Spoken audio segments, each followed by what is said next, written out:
Hey, business leaders, founders, and entrepreneurs. According to Harvard, co-founder conflicts are the leading cause of business failure, accounting for up to 65% of all cases.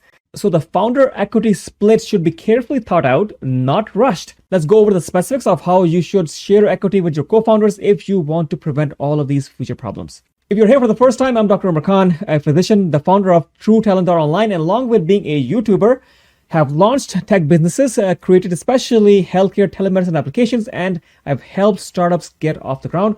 I want to share my experiences and mistakes so you won't have to repeat my mistakes at least. And do subscribe if you think that you would need to know more about these topics. It's easy to understand why co-founders would overlook such a sensitive matter at this early stage of their partnership, especially if they are first-time founders. They normally end up saying, let's split 50-50 or let's split 25-25-25 and get on with it. And usually this offers a straightforward solution to an issue so they can just get ahead with their work.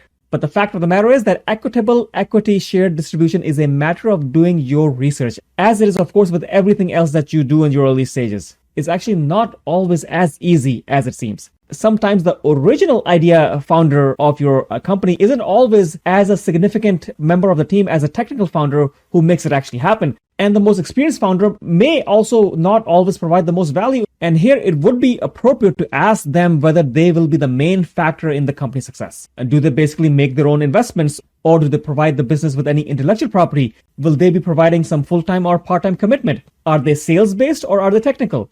Do they have control over the company's funding? Yes or no? Are they already well-established market players? So basically making a wise decision on stock allocation will take time, and it should take time. They will probably begin with open discussions about the responsibilities and expectations of each founder, which tend to change as the business develops.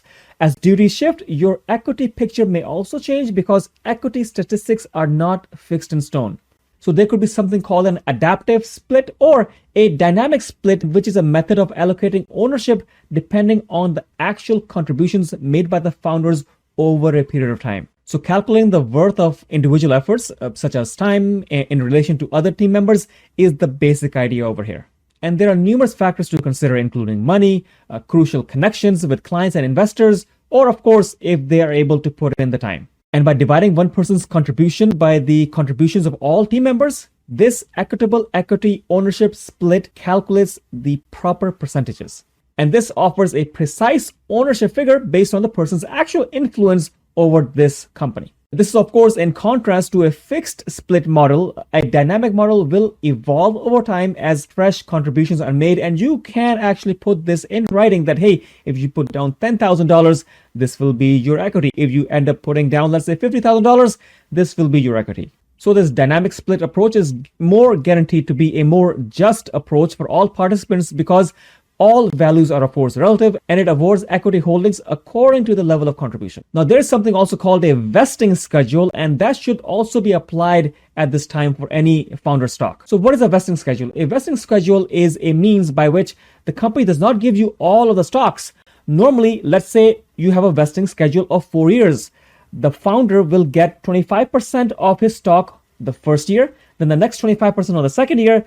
Likewise, in the third year, you will get the further 25%, and all of your stocks will be vested and completed, and you have gone over the cliff by the fourth year. This basically entails that this encourages all the founders to actually stick with the company. This can actually be done for the founders as well as any of the employees, because you don't want people to be falling off in the middle when you really need them. So basically, a founder cannot leave with a full stock award after the first year of operation thanks to a precise vesting schedule. And if a founder does leave the company before their shares have fully vested, they will incur, of course, a sizable loss. And the ability to purchase back any uninvested shares from leaving founders and reallocate them is also your strongest defense against a failed partnership ending up damaging your business. And most commonly, this vesting timeline is frequently the same for all founders, if not for all workers and employees. This is, of course, you have to be fair, and this is a fair method. Now, when you end up signing these papers, the parameters for co-founders' equity are often incorporated into the articles called Articles of Incorporation, also known as the charter. And then, of course, the next document is the stock vesting agreement. Anyways, I hope I have persuaded you at this point to think carefully about how you share your equity. Getting this set early on will go a long way in ensuring that these take up as little of your essential growth time as possible if you have a solid and a comprehensive partnership agreement. And if you really want to grow your business, check out this video for the best places to find angel investors for your startup right over here. And also subscribe to this channel right here. Thank you so much.